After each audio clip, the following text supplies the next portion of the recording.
Hi everyone! Good evening! This is Manay Gina and welcome back sa aking YouTube channel.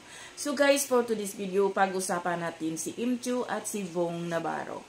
Pero bago ang lahat, kung sino pa ang hindi nakasubscribe, please guys, pa-like, pa-share at pag-subscribe ng aking YouTube channel.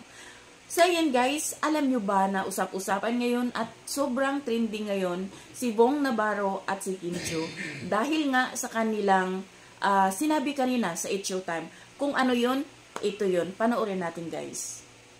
Ganyan nga, sa kabila ng gulo at ingay, sana mahanap nyo ang inyong dahilan ng paghinga. At ang inyong paghinga ay, I say, deserve nyo yun. Hey, yeah! Deserve. Ano yan? At para naman, galing sa'yo to, di ba kanina? At sa mga feeling nila ay hindi pa dumarating ang tamang panahon para sa kanila. Ang masasabi namin, deserve. Wait, di ba ako tapos? Deserve niyong rumespak sa buhay!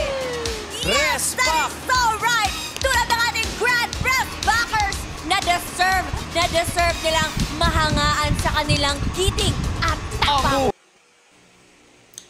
So yan guys, iwan ko sa inyo anong masasabi nyo, anong opinion nyo, ano sa tingin nyo, comments down below. Pero ito lang masasabi ko, Kim, dahan-dahan muna kasi may movie kang ipapalabas. Pagkatapos ng movie mo, it's your right. Karapatan mo magsalita, karapatan mong isabi yung opinion mo.